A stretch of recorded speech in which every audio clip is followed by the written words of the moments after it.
Hello and welcome to the Level 7 podcast. Yeah, hello again. Here we Yes. are. It is the third time, and if you have been here for all three times, seriously, thank you so much. We appreciate you and stuff. Yep, all the stuff. Every bit of it. It's been an interesting week. How's your week been? I've just been gearing up for this weekend. It's Wednesday as of this recording, right? Today's Wednesday. I've lost track. Yes, it is. And Black Friday is this Friday. So, it's we're getting ready, but we're not going to cover that. I'm just saying that's where I am mentally is just a little wiped, but ready for this week to be over. That makes sense. Mm-hmm. So, we have written down MST3K, and all that makes me think is Turkey Day traditions. I mean, so obviously, well, I don't know if it's obvious, but MST3K, which is Mystery Science Theater 3000, is a show that just makes fun of terrible movies, and I have loved it my entire life. And they actually do a Turkey Day special. oh, do they? Yeah. Okay. And- That makes sense. I mean, I've always watched Mystery Science Theater, but I didn't know that they had a Turkey Day special. So that's cool. Yeah, so it's just going to be... That's just one of my Thanksgiving traditions. I just watch it all day. Well, And football, if it's a team that I really want to watch. I mean, isn't it always the Cowboys? And the Redskins. Or the Washington football team now. Washington football team. My bad. I forgot. That's fun that's changed. Yeah. Kind of took them long enough. Yeah. They could have thought of a name, though. Go Alex Smith. Oh, he's The on your, Bionic Man. yeah, he's on your fantasy team, isn't he? No. Who's Alex not? Smith? No, I have Aaron Rodgers. Oh. Well, all right. Never mind. This fucking guy. I'm not paying attention to everybody else's team. I'm having a hard enough time keeping up with mine. But Okay. we really went off rails there for a minute. I don't know. Whatever. Anyhow, we were talking about Mystery Science Theater before we started recording because there was like a Gamera collection that you just bought, right? Yes, the Gamera collection is coming. And it's like a re-release of it because the first one is just, they're hard to find. They're all spread all over the... And there's, place. 8 movies in the collection? I can't remember now. It was like 8 movies. He was really amped about it. Oh my gosh. He didn't have time to actually read the full description. He was too busy purchasing it. So, I really was. anyhow, I mean, yeah, it's just good. They good old-fashioned sitting around making fun of somebody else's work. Yep. I love it. Me too. But yeah, I can't wait for that to get here because I actually love Gamera more than I do Godzilla. I mean, I think they're the same. They're basically So- the same. Fight me. I don't know. I feel like somebody out there is like... Oh, I mean, somebody's puking on their own pants. Just like the uncontrollably... somebody definitely got pissed at me saying that Gamera is better than Godzilla. That's for sure. See, but that's just an opinion. I Right. said they're the same. That's true. Yours is worse. Anyhow. Okay, so we were going to kind of talk about Pokemon a little bit. Yeah. And the recent, explosion of Pokemon. We've seen it at the store. Have you... So, I mean, you're a stay-at-home dad. You do the media stuff, so you're on the interwebs. So, what's your exposure to this Pokemon outrage that's happening? Or not outrage, but, outburst, Right. explosion, I don't know, growth. It's been weird because I was definitely a huge Pokemon fan back in the day. Mm-hmm. I had every game. I bought so many cards. I literally had 3 big shoe boxes of cards. I guess, okay, specifically the cards are what's getting big again. So I guess Right. we should clarify. So it's like the Pokemon games, every time they release a game, they're huge, right? Pokemon Go is huge. Pokemon Sword and Shield was huge. But recently there has been a lot of attention in the Pokemon card world specifically. So it's been interesting to actually watch the sudden growth of this industry out of nowhere. You know what I mean? It's one of those things that's kind of always been around and maybe always just had its regular fan base, but then now all of a sudden is just there's just a spotlight on it, Right, which was weird because like I said, I've always been a pretty big fan of Pokemon. It's definitely dropped off for me in the past couple years, but I bought them, like, the cards here and there. But then I feel like it was probably when YouTubers like Lionheart, I think that's his name. Yeah. Or Leonhart. Leonhart. Yeah. Yeah. And I saw him open a couple things. I was like, oh, that's pretty cool. That's cool that he's got his own thing going on. But yeah, it just kind of... It was weird to, like, one day see millions of videos about Pokemon card openings. Right, and we were doing some, but it's insane, like, the just the sudden just blast off into space. But yeah, I watched the first, like, Leonhardt video that I've watched. My brother had me watch it today, and he's like, this is Leonhardt. This is what he does. And I was like, oh, man, this is very colorful. Yeah, I mean he makes good stuff. He makes it fun to open Pokemon cards. I don't know how he really does it, to be honest. Yeah. Because we've done it, and it's not like ours sucks or anything, but like his is just better. Yeah, he's just, he's having a great time. He knows all the cards. He's really, you could tell when somebody's like into it. You know what I mean? Yeah, for sure. So, we were kind of talking about it, and we said that we wanted to kind of talk about the breadth of the industry, right? And like the growth, right? So it's like we have a couple cards just for examples of like no big deals or anything. But so essentially this is like the chase card or the secret rare card out of the newest set, which is Vivid Voltage. And it's the secret rare, like, little throwback fat Pikachu. Well, I think isn't that also his Gigamax form now? Right, his Gigamax form. Oh yeah, look at that, Gigantamax. Oh, Gigantamax. My bad, dude. Come on, my bad. Get it straight. Like dude. I said, I've kind of fallen off in the past couple generations. And this here is the old Charizard, the Big Daddy Charizard.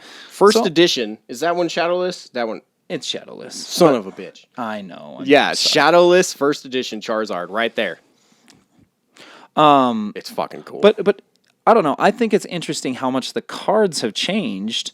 Like, I don't know if you can tell, on the camera from here, but they go from a holofoil with a picture description. It's pretty basic, right? Some stamps and stuff to, now they're textured and rainbow colored, and I know they really do look a lot cooler. They keep stepping it up a notch, and I mean, I still love the OG cards. I actually still have like a stack of OG rares that I had back in the day, and I'm never gonna get rid of them.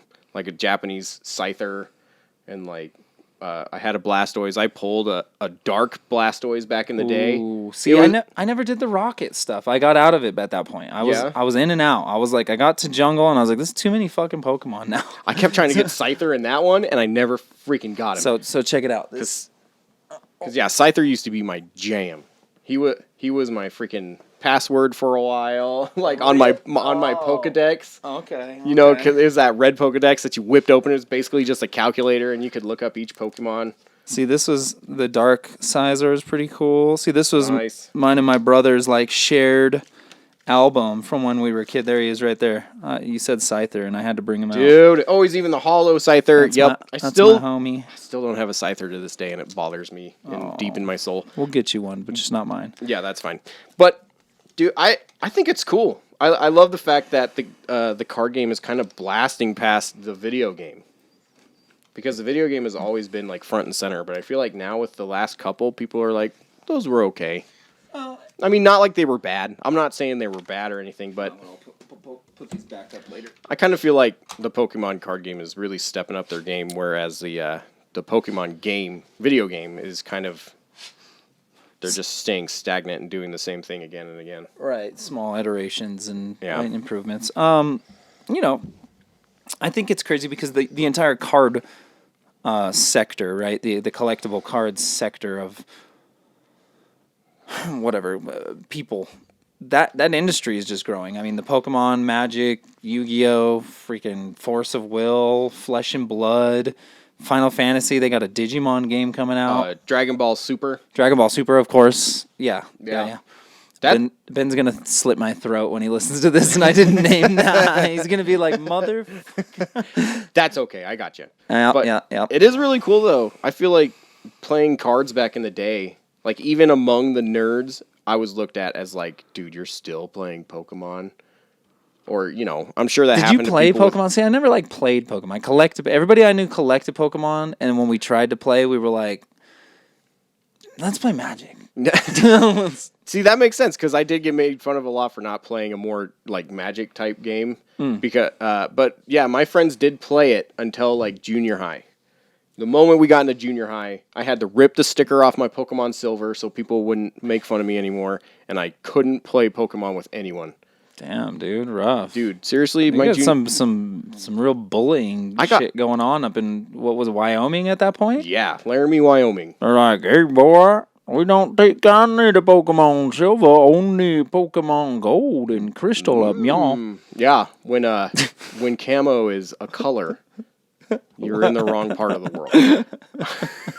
And I'm kidding for everyone that loves camo. I know that's way more accepted now, but like Wyoming started that shit in like 1987. But Wyoming, you heard it here first. Level 7, Wyoming started camo in 1987. Yep. But no, dude, I don't know if I've shared this yet on the podcast, but I got literally stabbed by a nail. No, you have not shared this on the podcast. I haven't. In the 2 episodes that we've had, you didn't mention getting stabbed by a nail. Yeah, I was standing in the hallway in junior high, just looking in my locker, minding my business. By this point, like I said, I was getting made fun of a lot because of the crap I was still into, and everybody else is like, "I'm gonna have sex." It's like, you're 13, calm down. And they're like, "Dude, why are you wearing a Dora the Explorer backpack?" And you're like, "Shut up." Because I could rock it.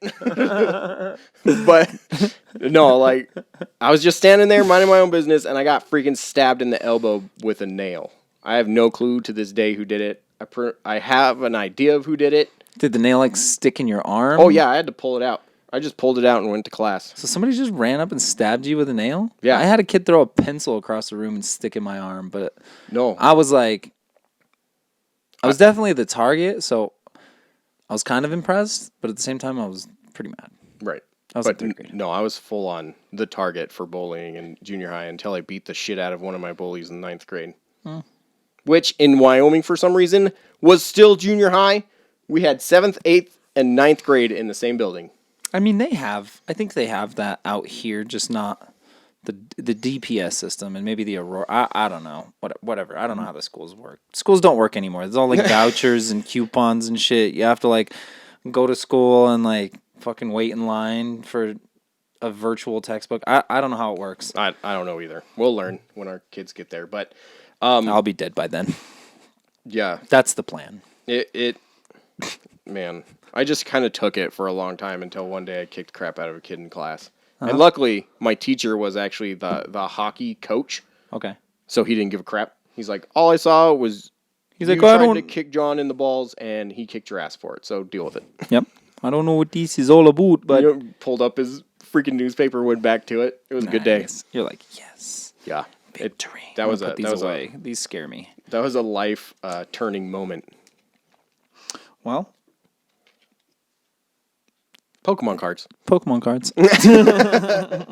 Don't get stabbed for them. You don't want to... Listen, kids, if you're getting stabbed over your Pokemon cards, reassess your priorities. And if you're... Listen, kids, if you're watching this podcast, reassess your priorities. Yeah. Anyhow, okay, well, moving on to the... we made some riffs on the gun attachment. What is it? The aim help us aim aim for us. Aid us gun. Aid us gun. Aid us gun. Aid. Yeah. I think. Aid. No, that's it. Aid us gun. AID us gun. Aid us gun. Anyhow, it's a Kickstarter, right? That allows you to put an attachment at the end of a real firearm. Or any firearm or whatever. I mean, it could be BB gun, but I mean, they advertise it for a real firearm. And you can use your actual weapon as a VR controller. Yeah. That's horrifying. For real. Have you seen any of those, just clips of, Twitch gamers when they're just effing around with their gun?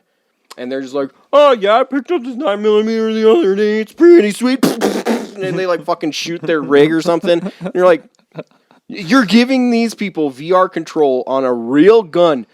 Are you challenged in certain ways? I mean, the answer is they're life challenged. Okay, That and they're trying to solve that. oh, Whatever. I mean, what are you gonna do? It's just kind of goofy. I think it's like people are like, well, I spent all this money on this gun. I might as well use it. might as well whip it around my house as I'm trying to shoot terrorists in Call of Duty. I mean, that's the thing is like, here's what I want to know. Does it have a motion sensor so it can know if I'm pistol whipping the enemy? Can it sense if I'm teabagging? You just gotta double grip that thing and just go to town. These are the important questions I need asked. These are the features that I'm gonna need to be sold on this. I don't know. I think it's goofy. I think it's some people will buy it. I mean, their goal is 5K, and they will probably hit the 5K, and they'll make like 40 of them, and then we'll never hear about it again because it probably won't work very well. I mean, No. it might. Who knows? I don't want to hate, but it's probably silly peripherals just don't usually work well, especially like motion sensors and shit like that. I don't know. Yeah. It And I feels mean, like it's only destined to like fail. $130 for it. And I looked at it because, yeah, I was just like, I was curious. Obviously, we talked about it. Mm-hmm. So I was looking into it and I was like, that's really not a whole lot for like a VR controller. Even if you just like made a gun out of paper or like cardboard or something and then you just slap that bad boy on there. I mean, what is a VR controller besides just like a little gyro or something? I don't know. How I guess. anything works. I'm gonna whatever. I don't really know. But yeah, that one definitely, that personally freaks me out because I've seen way too many people have accidents with actual weapons. I guess, yeah. Maybe guns aren't toys. Is what we're getting at? Like, cool, yeah. Yeah. If you're like a responsible adult, maybe you could use your gun to play a game, but maybe you shouldn't because it's irresponsible. And You can but kill you can't, someone. But here's the deal. But you can, I guess. Like, go right ahead. Go for It's it. just goofy. Still. It just seems so unnecessary. Is the funniest part? Is like somebody was at home and they're like, "What am I gonna do with my gun right now?" I want to use it on something. Anyhow, okay. I don't know. What do you think about this this Phil Spencer thing? Him saying that he doesn't like the console wars, the tribalism, the fanboyism, the hatred, blah blah blah. That's hilarious. Like that's like complaining about working for the NFL and head injuries, which actually is way more of a serious topic. That's a terrible comparison. No, it's more like working at Walmart and getting mad when people complain. They're going to complain. They're at Walmart. Well, not only that, but it's like, I don't know. It's like It's kind of part of the fun. it goes both ways. Like, I don't know. Does he not want people to be excited about his product in the same way, or does he?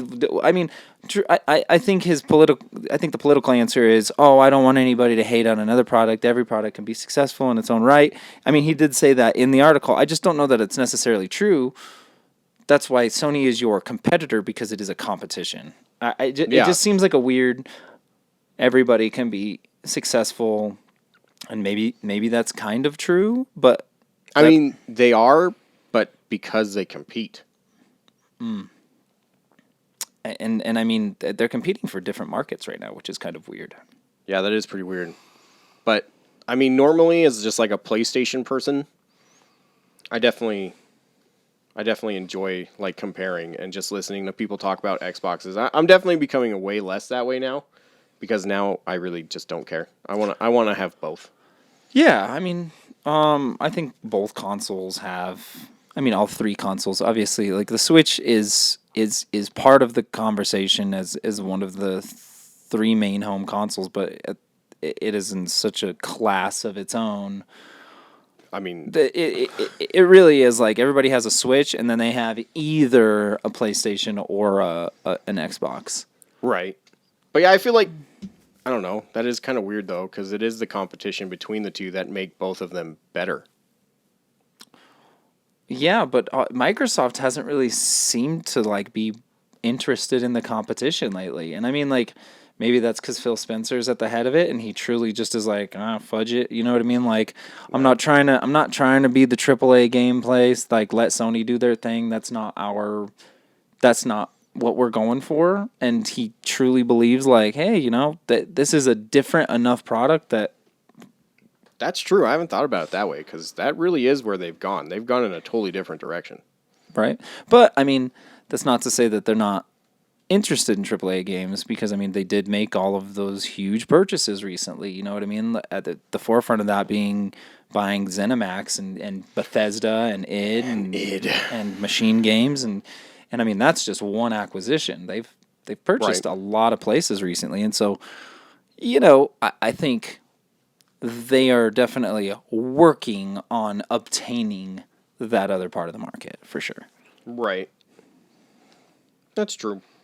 I don't know. It's just weird. That's a weird thing to complain about.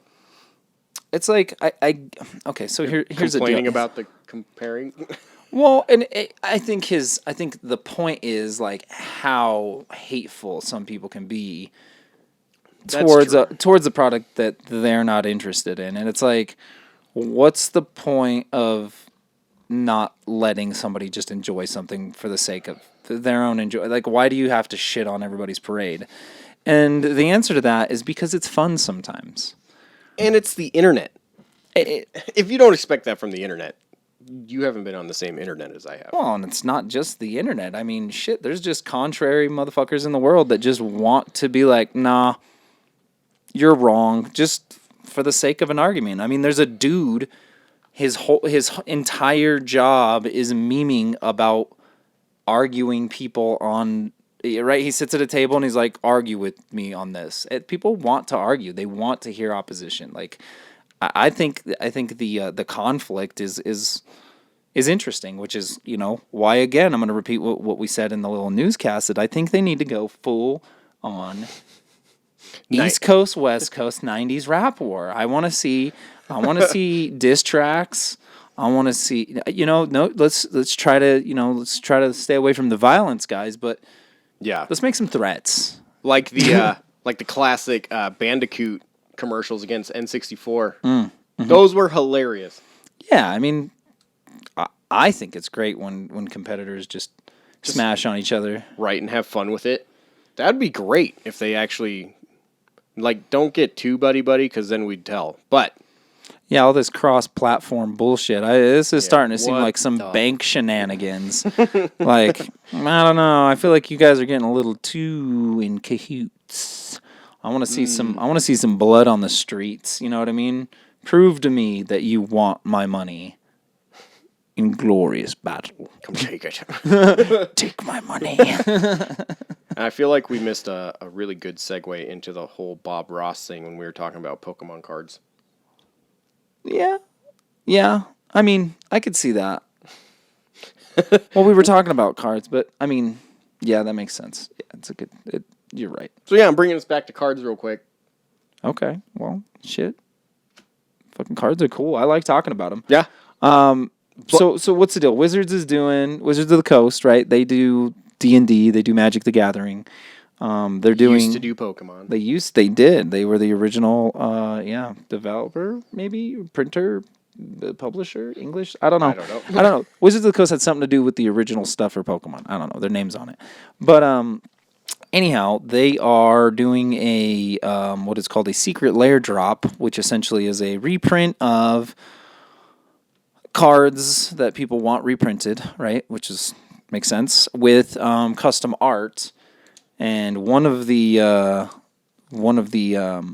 secret layers that they're doing right now is a set of 10 basic lands, which features the art of Mr. Bob Ross, the late and great Bob Ross. Happy mistakes. Some happy little Magic cards. Yep. Which I don't know why, but that just made me laugh my ass off when I first saw that. Like, it's also really cool, but just, like, hysterical at the same time. It's funny, like, it's cool because he was a good artist, and it does fit. But there's almost like an ironic part of it where it's like, haha, Bob Ross. You know what I mean? Like, Bob Ross works for Magic now. Bob Ross on fucking Magic crossover.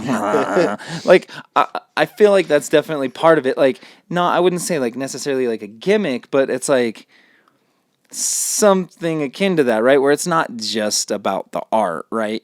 There's definitely something to be said about like the cultural icon that Bob Ross is, and like what that brings, the vibe, right? Right, and that just made me think of when Deadpool did it, when they were making their paintings as Bob Ross. Mm-hmm. It was like, yeah, if that weird like culture of having fun with Bob Ross and not making fun of him wasn't there, these cards definitely wouldn't exist. Yeah. What if Bob Ross was like super serious? What if Bob Ross was just like these serious trees?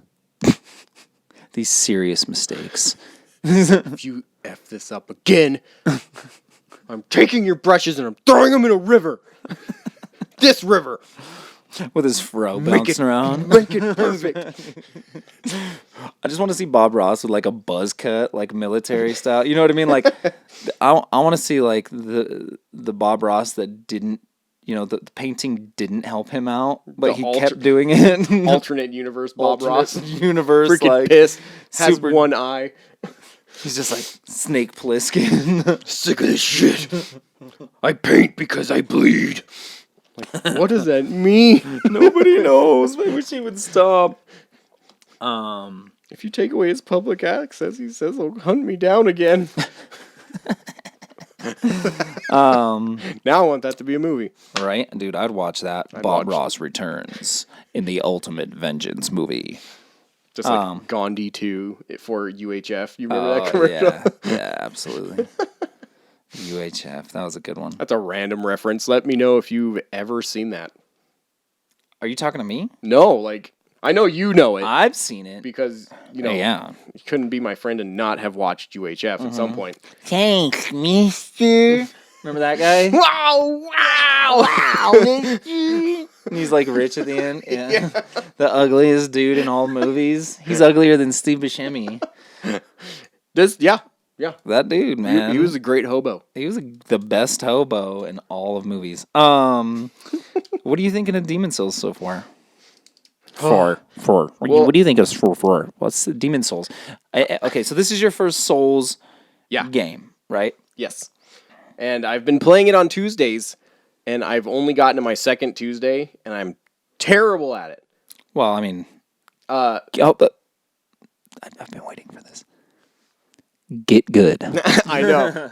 And what's really funny is I never understood that before because I never obviously played them. And now that I'm playing it, it's like, that is kind of the only answer. Yeah. Like, if I mean, what are you going to look up? How do I beat this guy? Well, you get good at fighting that guy. Yeah, you memorize the patterns. Yeah, you block them, you dodge them. And it's a legit answer. Yeah. Like, before, I always just thought people were being dicks. But now that I'm playing, I'm like, I just got to get good. That's serious. They mean it. It's the best thing because it's like, because that's the answer to everything, you know that it's within your grasp. You know you can do it because other people have done it. You'll get within a sliver of their health and then they fucking murder you. Dude, that happened so many times. And what really sucks is every time I'm on stream, I get to like where I need to be and then I die forever. And then the moment I'm off stream, because now I've decided I'm just going to play it whenever the hell I want and then I'll stream it on Tuesdays. Sure. Because playing it once a week, I'm not going to get good enough to beat anyone. No. And no, you won't. Yeah, so I just kept playing it the other day, but the moment I was done with the stream, I found the Towering Knight again, because he was just kicking the shit out of me repeatedly. Mm-hmm. And the first time I fought him off stream, I won. Okay, did you take out the archers? Yeah, I did those first. Oh, okay. I sprinted up, put on like a spear, speared them all, and it was like, all right, go back down there. And I whipped out my axe so I could just fucking heavy blow on his ankles. Mm-hmm. And then I took him down, like, easily. I was like, what the hell? Why couldn't I have done that on stream? That's just how it goes, man. It's like, I don't know, like for anybody who's like played guitar or an instrument or anything like that, and I'm sure this is like for any like skill set where you have to like practice, right? It's like sometimes you'll fight a boss just over and over and over, and just you're progressively getting worse. Oh man, and that kept happening to me too. And you're like, how am I getting worse? I should be getting better. It doesn't make any sense. And then you'll wake up the next day and you'll just go right through it, no problem. Yeah, but now I'm extremely confused because the door behind him is locked. They're like, you have to beat I can't remember what it was now, like an arc demon or something. Oh yeah. So essentially, they're not in the first area, right? 1-1, 1-2. It lets you go that far, and now you have to go to the other archstones in the Nexus in the hub world. Oh, And you have to start those other worlds. You have to beat an archdemon in one of those other worlds before it'll unlock more of that first world. Okay, because I kept just trying to open more doors. I was like, where the hell am I supposed to go? And then I jumped out and I went to the archstone. One does not simply open Mordor. I get it. But no, I kept... Sorry. Oh my gosh. I had to. But, no, like, and I went to the archstone to the right of the first one, and I guess it's just not that one. I mean... Because I tried to do that one, and they're like, no, get the fuck out of here. No, you can go into it now. I can? So here's the deal. Is like you have to beat the first demon. You have to beat the Phalanx demon before it'll let you go into any of the other archstones. Well, see, because I've beat the Phalanx and I've beat the Towering Knight. It'll let you go into the other levels now. You tried that before you beat the Phalanx, probably. You're probably dicking around in 1-1 and died and tried to go to 1-2 or 2-1. 2-1. Yeah. I don't know. I feel like I did it just last night. But I'll check it again. I'll check. Promise. I believe you, and it's going to work now. Yeah, it's totally going to work. And then you're going to be in those mines, and you're going to be sad. But you like the game? I mean, you like the, obviously, like, there's build-up, right? It's hard. It's been 10 years of Souls. People like, oh my God, get good, blah, blah, blah. Praise the sun, blah, blah, blah. Right. So, like, now that you're, like, playing a Souls game for the first time, and it is the first Souls game and a remaster of it, like, what do you think? Like, what is... I'm digging it. I really do like it. I like it a lot because most games I have to play on the hardest setting now, just because most games really are kind of, I don't know. There's not really a good way to say just like dumbed down for everyone else. Because, yeah, most games, they want people to have fun. The way you have fun is not die every 10 seconds. But, yeah, in this game, I just get my ass kicked over and over, and I definitely get frustrated, but I'm never, like, mad at the game because it's just you not doing well enough. Right. So right.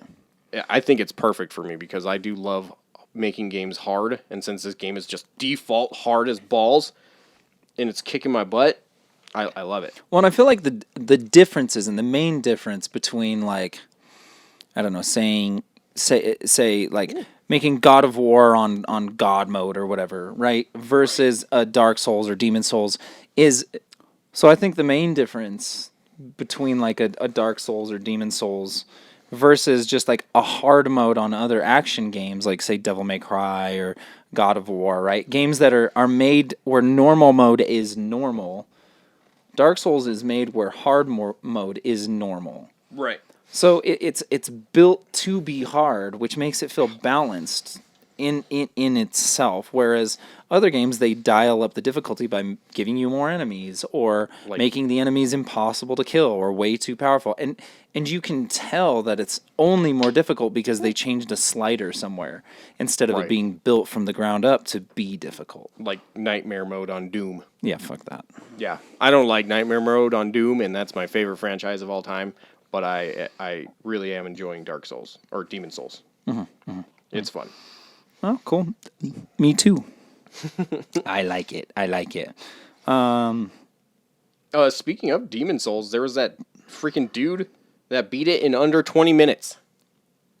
I mean, so he used... What's his name again? Disruptor 2? Disruptor 2. Okay. And he's the same guy that... He found all the coins, so you had to beat the game 3 times, get all of the white tendency coins, get all of the black tendency coins. which is like a mechanic in the game that you probably I have not shouldn't seen even those yet. don't even think about it yet. All right. Anyhow, so white tendency, black tendency, you have to like get all of the coins in all of the different areas, then in all the different worlds. Do it 3 times, and you unlock this door that Bluepoint's the developer of the remaster, right? They added in like a small area with a door, and it's got a piece of armor that originally wasn't in the game. But the only way to get that piece of armor is to like do this kind of quest that they added, right? To get these coins. And apparently they did something similar in the Shadow of the Colossus remake that they did, where you had to get like 72 coins throughout the Shadow of the Colossus world, which would unlock a hidden door. Is that the PS3 or PS4 version? The PS4 version. Oh, okay. Yeah, and then there was a sword that you could get, like a special sword. Right. So it's cool that Bluepoint like adds these little secrets into the games, you know what I mean? Yeah, if you're going to remake something, add stuff. Yeah, totally. I mean, I don't know. I think it's the penetrator armor was what they added to this one. So he's just one of the bosses in the game. I think he's like the 3rd boss in the Bullet area, which is the first Archstone. So okay. Yeah. Anyhow, okay. Cool. Well, yeah. I mean that's all. That's all. Okay.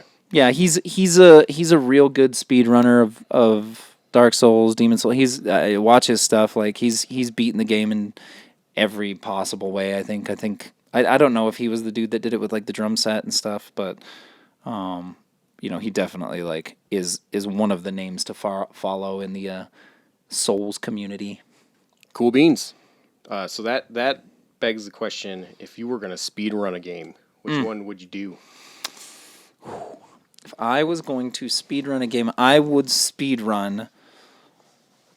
I mean, without glitches and stuff, because I don't know of any. I think I would speed run Super Adventure Island on the Super Nintendo. Oh, that's nice. Just a game that I just put more time into than many others, and I feel like you can only really do it so fast. But I could be wrong, and more than speedrun, I think I'd rather go for a high score on that one. But I think that's the game I'm the most familiar with that I would have like a shot. Right, like the one you feel like you could do it with. Right. I mean, you get skateboards. There's some penguins sliding around. You get a boomerang. So there you go. All the whole recipe for a speedrun. Classic. Skateboard, boomerang, and penguin. There you go, penguin. All right. What about you? Oddly enough, I feel like one that I could do, minus all the back jumping crap that actual speedrunners do, but I just try to get it by playing it normal, is Castlevania Bloodlines. Oh, really? Yeah, the Genesis one. Okay, that's a tough game. It is, but like somehow I click with that game. Like when the collection came out, it was It's called autism. It might be. I'm just no, but no, like that one. Like I never really played it on the Genesis. I didn't have it back in the day. I've never really been a giant Castlevania fan. Okay, but I mean I've always enjoyed them. Right. I mean I think I stand very, very in a small group of people that really like Castlevania 2. Oh, I love Castlevania 2. That's the only one I actually owned back in the day. Me too. I mean, it was an RPG. Yeah. The other ones are just action games, and it's like, that's cool, that's dope. If you don't want to, think or whatever, but with Castlevania 2, you had to like do stuff. Yeah. 1 and 3 were just all about reaction time. Right. 2, you had to figure crap out. And there was ways to figure crap out, not just a random world where you just had to try things. Mm-hmm. Even though some of them, you did just have to try things. But most of them, they kind of gave you a vague hint as to what to do.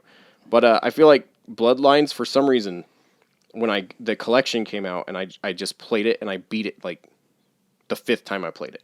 Really? Yeah. It was weird. That's never happened to me with like any other Castlevania. I'm not like a Castlevania master. I don't practice them. But that one, it just felt like the best Castlevania game in the world. And everything that was happening, I was like, I got this. Oh, I got this.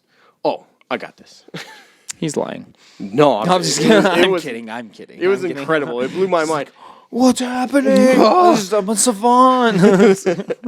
And of course, played the guy with the whip from Texas. Now I can't remember Belmont. And Is it Trevor or Richter Belmont in that one? I think that one's Trevor Belmont. Trevor. I think That's so. blonde hair. It's Blondie, right? I don't think so. Yeah. I thought the blonde dude had the spear. Oh, Trevor Belmont was the blonde guy. I have the Google machine. I will look. No. You ready? Okay, go for it. Bloodlines Genesis. But yeah, no clue why. But that is the one game that, as I was playing it, I was like, I could try to speedrun this. And I've just never felt that way about any other game. Because most games I do like to kind of take my time and just have fun. But yeah, I know there's like a weird backwards hop or something that makes you go just a tiny bit faster, which most speedrunners do. That I don't want to do that, but just this was not Trevor Belmont. So yeah. This is completely different. Quincy, it's your boy Quincy Morris. Quincy Morris. My bad. Oh, the game's storyline concerns a legendary vampire named Elizabeth Bartley. wasn't Quincy Morris was actually the dude in Dracula. Plotting a sacrificial war in order to bring her uncle back to life, she orchestrates the beginning of World War I. Quincy Morris's son, John Morris, and his best friend, Eric Lakewood, vow to take up the fight against evil. Yes. Together, they manage to prevent Dracula's full resurrection. Yes. So there you go. Yep. Okay.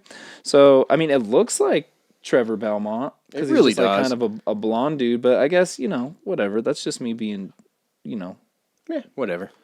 They all. Dude with a whip. Dude with a whip. Dude with a whip. It's not even a Belmont. Whatever. That's crazy. We were totally wrong. Nah, what are you going to do? I mean, Can't win them all. nope. Not even close. But, yeah, I mean, we don't really... I don't know, man. I'm pretty excited. Tomorrow we're going to eat a bunch of turkey. I know. We're making ham. We're going to... I love ham. Right. I love turkey too. Right. But I want both. That'd be amazing. All the leftover sandwiches you can make. Yeah. I think that's the problem with turkey though. That's the only reason I want it. I want it for the leftovers and the sandwiches I make afterwards. Is it funny how I'm sorry I completely derailed this into a conversation about just food. I was just like, what? Tomorrow is the day. We could try to just get this out tomorrow so it sounds like we're talking about it on Thanksgiving. Yeah, right.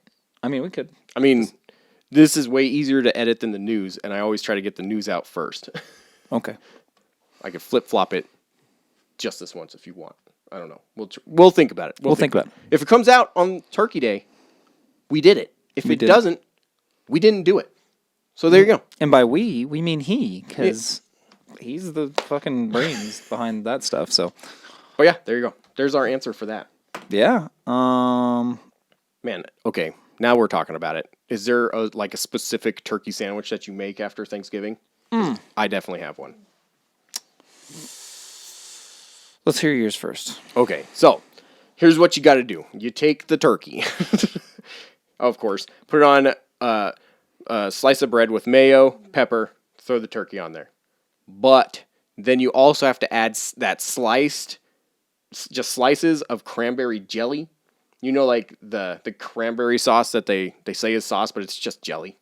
Just cut up like a couple slices of that, throw those on top, throw in some freaking onions on top of that, and it, close it up, and it's like the best, like sweet and sour sandwich ever. I get some turkey and some bread and some cheese, and I put it in the microwave, and I eat it. Yours sounds good, though, but... That's a classic way to do it. That's definitely what I did for a long time until I accidentally ate some cranberry with my sandwich. And I was like, oh, damn, that's good. See, I like cranberry juice, but I've never been like a cranberry, sauce guy. Yeah. I guess I gotta give it another shot. It's like, it's intimidating, cranberry sauce. It really is, because a lot of people Bright make, red. that crazy stuff with, oranges in it and nuts and just a cluster of crap.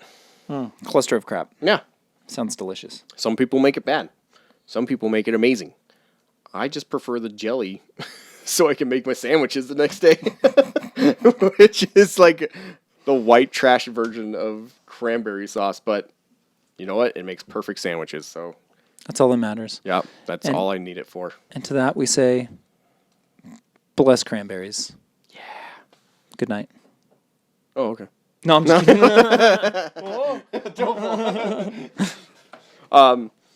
Well, we really only have one more topic to talk about. What else do we got? What did I miss? Oh, yeah, the NES. Yeah, to start, we kind of want to start up a thing where every once in a while we give you guys a list of must-play games, in quotations, copyright, circle with a C. Mm-hmm. I'm kidding. Somebody else has to have that. Yeah, but somebody has to. Hold on just a second. I'm going to let the dog upstairs before he gets mad at me. for the audio. I'm just kidding. Okay, shit. Oh, that makes sense. The audio. Okay, So yeah, the must-play games that we kind of just want to do these every once in a while for all the consoles eventually. But today we're going to cover the NES. Yeah, I mean, it seems like a fitting place to start since we're still early in our podcasting series. Yeah. To start with a classic, the big boy, the big hitter. For show. Probably one of the more important consoles of all time. So we should start with that, and that way we can just get it out of the way. Yep. Just get all of your arguments, and maybe we'll reassess it. But I mean, so specifically, this list is our personal top 3 must-play NES games. Yes. Which could include classics like Mario or really obscure things. I mean, I shied away from like the things that you normally would pick. I did the same. I mean, I think saying Mario, Zelda, Donkey Kong, right? Right. It's like, you got to play those. You already know that. We don't have to tell you that. And I mean, the ones that we say, you might still think are obvious enough. We're not going for like the deep cut rarities or anything. We're just going for like, titles that we personally think are like, maybe we wouldn't say underrated, but just ones that you don't think of every time somebody's like, "Oh, I'm buying an NES. What should I play?" So, right. I feel like one of mine might be one of those, but that's okay. Okay, let's hear it. You want to go first? I'm just going to start with that one actually. Okay. The first Ninja Turtles game. It's classically hard. Yeah. It actually helped sell all the NESs in the U.S. at first. Really? Because NES was actually having a hard time sell before they did the the Teenage Mutant Ninja Turtle bundle, and then it really started like catching fire, and people bought the shit out of it. So most people probably already have played the first Teenage Mutant Ninja Turtles on the NES, but I mean, play it to completion, which is hard. Woo! It's freaking hard. I'm not gonna lie to you, it's not easy. But so many people, when they bring up a Ninja Turtles game, they're always like, "No, the first one's stupid. Play the second one or the third one because they're a lot more like the arcade." Right. Yeah. Well, I mean, they're just arcade games. They're just beat 'em ups. It's a completely different style of game. Yeah, my answer to that is just play the arcade game. Right. Like, the first Teenage Mutant Ninja Turtles on the NES is the most unique Ninja Turtles on the NES. Yeah, I mean, they had that whole, like, Link thing going where you were, like, top down, but also they did the side, side-scrolling. Yeah. There's a lot of variety in that game. Yes, and it's hard enough that you actually do have to try. But it's not like just rinse and repeat each time you get into a new level. It's like you got to figure out what the hell you're doing. Mm-hmm. It takes time, and you got to get good at it too. Well, and the other cool thing about that game is like there's 4 different characters. Yeah, and they all are good. And they're all different, totally different things. Right? Because you could totally cheat that Donatello thing in the first level against Rocksteady, and bloop, bloop. Yeah. So I mean. Yeah, it's cool. Just like Demon Souls has stuff like that where there's just like little chintzy ways to beat it. It's always cool to have like little things like that in the community that like you're like, oh, okay, you use Donatello on the first level, whatever. Yeah, so that's definitely my first pick because I feel like it always gets way too much flack for how fun it actually is. Well, it's because of the water level. I mean, yeah, it's because of the dam level is a bitch. That's for sure. Those stupid, like, the zapper things. Like, you don't have enough room to get through it. It's just not... It's not fun. That level is not fun. I mean, until you memorize it. until you ruin your life to win. Okay. Do you want to go back and forth, or do you want to do all three? Let's do yours. Okay. Your first pick. So you went with TMNT. I think that's a good pick. My first pick is I'm gonna say Little Nemo in Dreamland. That's I always forget that Little Nemo is first in that title. yeah, Little Nemo. Well, because it was a cartoon. Really? Yeah, it was like a '80s cartoon, Little Nemo in Dreamland, and there's an animated cartoon that this is actually based on. I missed that. Yeah, I played the shit out of this game though, because I rented it all the time at my grocery store. Ideal. Dude, that was the name of the grocery That store. was the name of the grocery store. That's like a Hispanic supermarket in Denver. It's like a photography booth off Federal. I know. Ideal photography. Ideal. It was the bomb though. You could buy like a giant ass cookie for $0.25 and rent a NES game for like $1 a day. Okay. So I went there all the time. That's tight. I mean that was one of the ones that I was lucky to have, and I mean the music was awesome, the gameplay was cool. You know, you had all the different like you could feed the candy to the different animals and then take over their bodies, and you wore their costumes and you became like a little frog or a bee or something. Right. It was like doing stuff that Mario hadn't quite done yet. Right, where it's like, well, I mean, kind of did, right? So it's like, you know, you could get the suits in Mario and stuff, and they kind of like took that concept and did their own thing with it, which was cool. It is kind of a short game, but again, the music alone makes it worth it. But yeah, I'm just trying to look at footage of it because it's been so long since I've actually played that game. that train level, man, that train level is crazy. It's good stuff Because you have to collect all the keys, remember? So the point of each level is to collect the keys. And so the keys are hidden throughout, and so you have to like utilize the animals and the different like insects and stuff in the level, feed them the candy to use their powers. Right.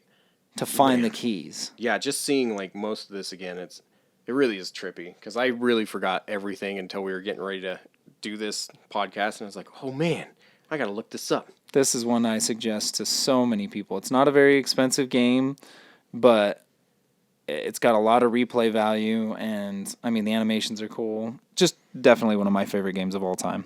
That's awesome. That's definitely a great pick. And that's kind of something I just noticed about all three of my games. None of mine are pricey either. I mean, so that's awesome. Yeah, I mean, not something I was thinking about, but yeah, nice value picks because I mean, easy to go out and pick up. It's kind of crazy, but it seems like a lot of the rare, expensive games tend to be the not so good games, like Godzilla 2, Return of Godzilla. No. Anyhow, Okay, I won't make that noise again. No, I mean just don't buy that game. Just emulate it for like 20 minutes, and then you'll be like, never mind, I'm not buying this freaking game. Yeah, right. Every Godzilla collector in the world right now is just like, there's a Godzilla 2? Wow! Yeah, that's true. But so my next one is a sports game, and it's not Tecmo Bowl. I know. Tricky. It's actually Base Wars. Did you ever play that one? Are you talking about like Cyber Wars? The Cyber Base Wars? The Cyber Baseball? I think I think it is Cyber I think it's Cyber Base Wars, right? Yeah, that might be right. Hold on. Let's double check my freaking... Look, I'm going to tell you right now, there's the Cyber Bears, dude. So, like, when we opened, Cyber Stadium series, Cyber Base Stadium Wars. Base Wars. So, there's a team in there called Space Bears. Really? Or something. They're just called the Bears. I don't know, but it's like...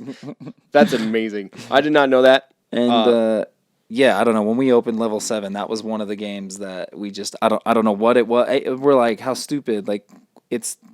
How can baseball be different as robots on the NES? But it's amazing. Oh my gosh! And you can save. Oh, that's true. Yeah, that's true. You can save through your season. Well, the Baseball Stars and Cyber Wars both had that, where you could actually like. Oh, I didn't know that about Baseball Stars. Baseball Stars was fantastic because you could actually like. Well, you were talking about it, right? Was that you talking about like how you could actually like save your character and like level your character up and stuff? Well, I didn't know that about. Baseball Stars is amazing. I've just been playing it on my Neo Geo. Oh. Throw that out there. 'Cause yes, it's amazing. I'm sorry. That is a little bit rubbing it in. But Neo Geo Arcade, MVS. Oh, yeah. MVS. Let's be clear, it's MVS not Arcade. AES. Yeah, okay. but yeah, this game I always felt like was just never talked about for some crazy reason. Like, because if you talked about sports games back in the day, it was either Double Dribble, where you could punch people while you're playing basketball, Tecmo Bowl. or Tecmo Bowl. Or Blades of Steel was pretty. Oh, Blades of Steel. Okay. That was a big one. Yeah, 3. My bad. I was only thinking of the 2, but yeah, Blades of Steel was definitely a good one as well. And I'm gonna say it, Super Spike V-Ball, dude. A lot of people had Super Spike V-Ball. That was a good one. I didn't really think of it as a sports title though, for some reason. It just seemed more like an odd fighting game. Well, there you have it. But I mean, whatever. I was a tiny child at that time, so whatever. You were a Chinese tile? Tiny child. Chinese tile. Mixture of tiny and child. I was one of those, or both at the same time. But yeah, this is one of the best baseball games. Agreed. Just in existence. Agreed. Like across the board. Like I feel like there are 4 really good baseball games, and this is one of them. Well, Konami developed it, so I mean that's definitely part of it. And oh man, and especially if you could trigger the battle between you and the catcher. Have you done that part? I don't recall doing that. But it sounds amazing. It's like a button mash. Like the moment it. It's when you're like running to. It's when you're home. running to home. Yeah. And it's almost like a cutscene. No, it's like a little mini game. You gotta just tap like crazy, and whoever wins blows up the other robot. Yeah. Just like destroys them, and it's like, oh my gosh, that was the coolest fucking thing I've seen in my life. Of course, I was like 5. But what was that Genesis game where you could? Is Cyborg Justice? Did you ever play that game? Cyborg Justice on the Genesis. That sounds super It is a familiar. $10 game. It is a cheap game, but it is fucking cool. It's a side scroller. You beat up other robots and you steal their parts and you like rip their arms off, and then you're like, all right, cool. Now I got like a saw arm, or now I have like a. Oh, I've seen it. I've never played it though. It's so good. Like. I'm writing that down in my gets. Cyborg Justice. That's a good Genesis one. But yeah, if you're just looking like seriously for a really good baseball game, people never talk about base or cyber base wars, and I think it's only like $10 normally. If that. I was gonna say $8 to $10. Yeah. So yeah, don't quote me on these prices. By the way, this is they change daily, so we could be totally wrong by the time you hear it. Probably not though. Probably not, but we could be. I'm throwing that disclaimer out there. Okay. But yeah, that's my second pick. Okay. I'm gonna go my second pick. I think it's a big enough franchise that everybody recognizes it, but you know, I mean, I guess all of mine are recognizable franchises, so they're not that deep cut. But the first Ninja Gaiden, I mean, it's hard to beat that. Man, I've never beat that one. Well, I mean, hard. It's just. Oh, it's just hard to beat. It's a difficult. It's a difficult game, but it's hard to follow that game up as far as like fluidity of motion, like controls, like technically. I mean, you could control your. What's in it? Ryu. It's Ryu Hayabusa, right? I think so. Yeah.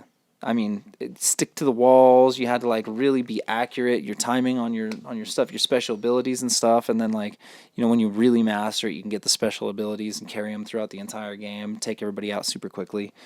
That game was just precision fun. Yeah. And there's fucking eagles, man. Those eagles. Just hate the fucking eagles, man. I hate those things because they always come down as you're like in between jumps. And they just come back and forth. And you're like, that's the worst part, and it's fast. And you're like, motherfucking eagles. I think, and I know a lot of people do not agree with this, but I feel like the TurboGrafx 16 version of that is just a freaking blast. I don't think I've ever played the TG16 version. It's because the background moves really weirdly. Oh, because they had the layered backgrounds. Yeah. That didn't get introduced until like Super Nintendo. Yeah. Yeah. I mean, they had it in a couple. No, they didn't. Pretty sure it was just Super Nintendo. I don't know. Well, because TG16 is 16-bit, whereas the 8-bit version on the NES couldn't do that. So Right. that makes sense. Yeah, But I feel like that one controls just as well, but you get a lot more detail. do you have that on the? Because you got the Turbo 16 Mini, right? Yeah, Is that it's what you- actually on the PC Core side of it. with the PC Engine. Yeah, PC Engine, I mean. And you can actually, I think if you hold select and start right in the opening menu, it'll change it from Japanese to English. Oh, So it's actually a game that you can play in English. You just have to know the button combination. I think that's the right combo, but I can't remember. But it plays so well on there, and I love the way it looks, and the colors are just, there's so much more. those TurboGrafx Minis were awesome. Like the games that the selection, it's like here's most good games, right? You don't get. I mean, yeah. If they had Magical Chase on there, that'd be That'd sick. be good. But what you get, because you get all the PC Engine games on there too, and all those like shmups that never came out in America, so Yeah. it's and a good value. And like Thunder Lord is like one of the, Lord of Thunder. or Lord of Thunder, is that? I think it's Lords of Thunder actually, but That might be right. close. Whatever. You gotta it is. reset your thing That again. that one's definitely oh yeah. That one's definitely one of my favorite TurboGrafx shoot 'em ups. Yeah, because it's like it's a choose. You get to like actually, it's a shmup where you get to like pick where you go. It's like how many shmups actually like give you the power of choice. Right? And the fact that you can upgrade them in between. Oh man. And the music freaking rocks in that game. It's one of the It's like metal soundtrack. yeah, it's like one of the few CD ones Yeah. that are oh man, it just rocks your balls off the whole time, and you're like, yeah, Come killing on, I it. hate my balls. Whoa! I got 2 kids. I don't need them anymore. Yeah. Stop using them. Yes, please. Okay. What did you wait? Did you have number 2, or you did your number 2? I did So my you're number 3. 2. You're on So, your number 3. Yeah, so far the first Teenage Mutant Ninja Turtles, Cyber Base Wars. I need to throw in Cyber. I just always called it Base Wars as a kid. And then my Well, third. Cyber Stadium series. I know it. Base That's Wars. That's a long ass name. You'll find it if you just search Base Wars. Base Wars. He's right. But my third one is definitely one that I feel like a lot of people are just like, it's just a licensed game. It's gonna be bad. Top Gun. No, because that one is bad. The game is awful, dude. No. But Hunt for the Red October. Okay, I never played that one. Really? Dude, it's probably one of the more fun submarine games.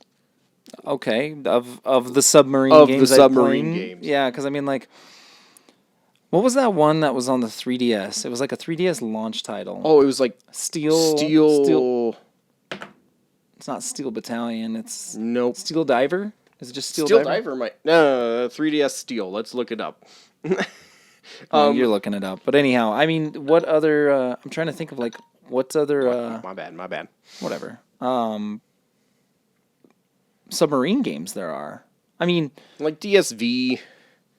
What other ones?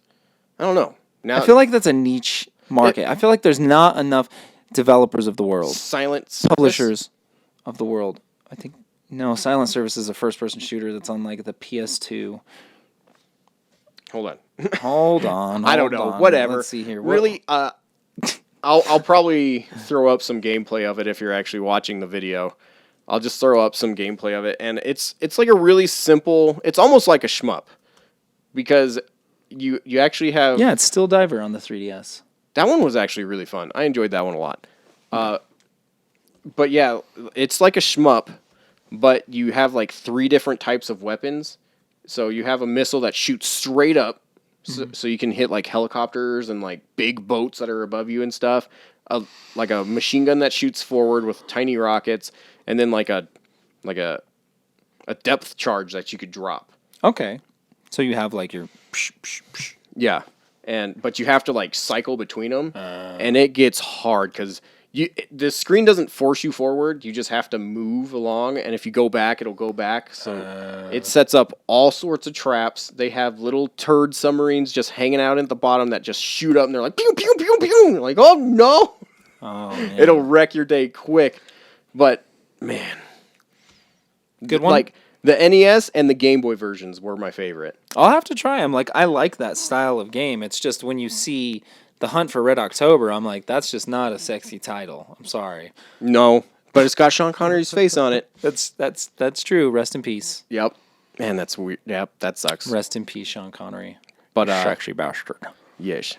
But yeah, that one, man, I had a blast playing that one all the time. And they made a Super Nintendo version of it as well, where you could use like that big gun, the freaking scope, whatever. Oh, the Super Scope? Yeah. You could use that on the Hunt for Red October? Yeah, because every once in a while on the Super Nintendo version, there was like a first-person moment where you kind of periscope your way up to the top, and then you just shoot crap as they're shooting at you. And that part's pretty fun, but I still feel like the more simplistic version it just runs better. Okay. So yeah, it's definitely one that most people, I'm positive, just are like, oh, Hunt for the Red October. That was a weird movie. Done. Yeah, 100%. I think most people are like, submarine movie. Do I have to mutiny against what is the point of this game? Is it you just have little selections. Yeah, press A to mutiny. Break neck, then throw down alcohol, or throw down alcohol and then break his neck. Which, if you've seen the movie, you know exactly what I'm talking about. But if you haven't seen the movie, spoiler. It's in the first 30 minutes. It takes a long time to get going in that movie. So hopefully the game doesn't take that long. No, game just throws you right in, and you will die in the first screen if you do not know what you're doing. You will die. I'm kidding. It's not that hard, but it's just really fun. I'll tell you a game that you'll die in the first screen, or any screen if you don't pay attention or wait too long. And my third pick, it's kind of hard. It's hard to decide, right? So it's like, I think I'm gonna go with the first Gauntlet. Ooh, Again, the music in that game just is such an integral part of the experience for those NES games, because it's all about the replayability. You know what I mean? Because so many of them are so arcadey that it's like you're playing the same game just over and over and over, and so it's like the music in Gauntlet was great. The variety, the choices between characters. But then also it's like every time you played it, it was different. You know what I mean? The way that the enemies spawned and stuff. Just right. Oh, you're watching some Hunt for Red October. I was gonna say I just wanted to look at it for a little bit. It looks like Echo the Dolphin. It kind of does. Not to say that, but I don't think I've ever seen a submarine animate that way. But anyhow, I don't know. Gauntlet, it's multiplayer, right? So couch co-op. Yeah, that was always the best part. Music was great. The just the gameplay was cool, because it was like they didn't give you a lot of information, right? So I don't remember the booklet for that game. The booklet probably explains everything, but as a kid, you're just sitting there playing it, and you're like, okay, you got to get some food, and there's a timer, and you're trying to find the key to unlock the door. There's some treasure sometimes, and there's ghosts, and you have to kill the spawning points. It's like that game. There's a lot of shit going on, but like you, even as like a dumb kid, you could play it and feel like you're making progress. Dude, I loved that game. I was always the warrior with the little axes. Yep. Every time I was like, warrior. Yep. Don't you try to take warrior. And then there's all the debuffs that you can get where you can't throw your axes for a while, or you move slower and shit like that. I forgot about those. Because remember, each level was different, so you'd have to find the blocks with the crack and fight your way out. Oh yeah. That really is a fun game. I have the 10 gen version of it. That was the other thing, is it stood out on your shelf. The 10 gen, those black cartridges, something about that. You'd be looking through and it was just something special about it. Where you're like, Tetris, 10 gen Tetris, no, never. You can't rotate the blocks against the wall. Bullshit. Yeah, that's but 10 gen Gauntlet, however, dude, that one was so good. Because, I think I only ever had 3 10 gen. It was Pac-Man. Yeah.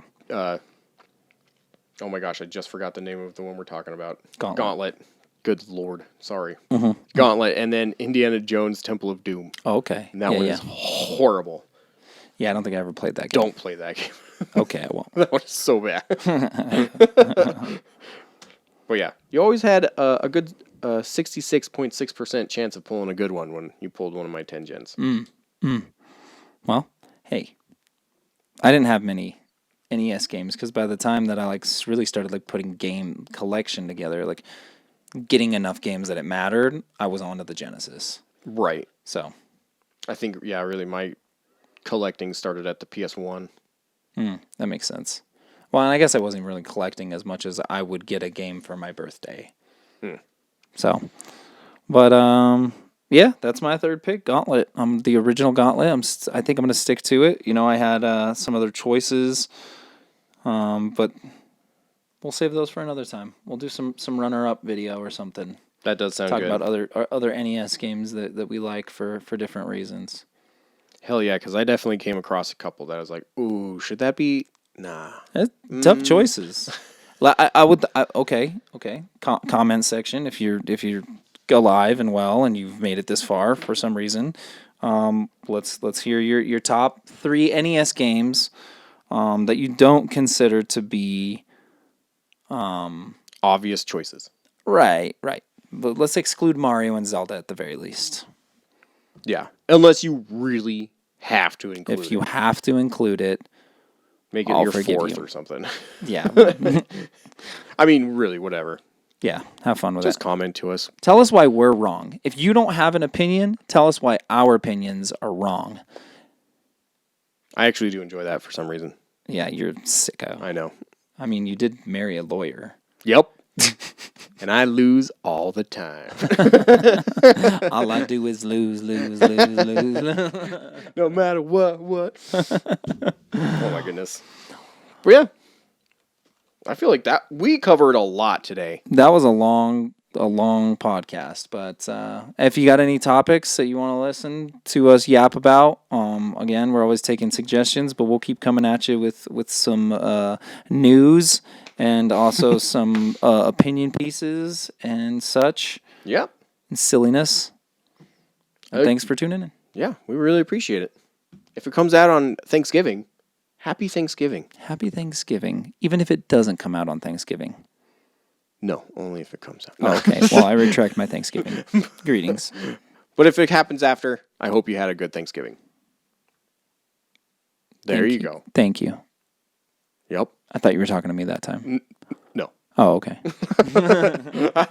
All right, we should end it now. All right, we'll see you guys later. We gotta work on a sign off. We really do got to work on a sign off.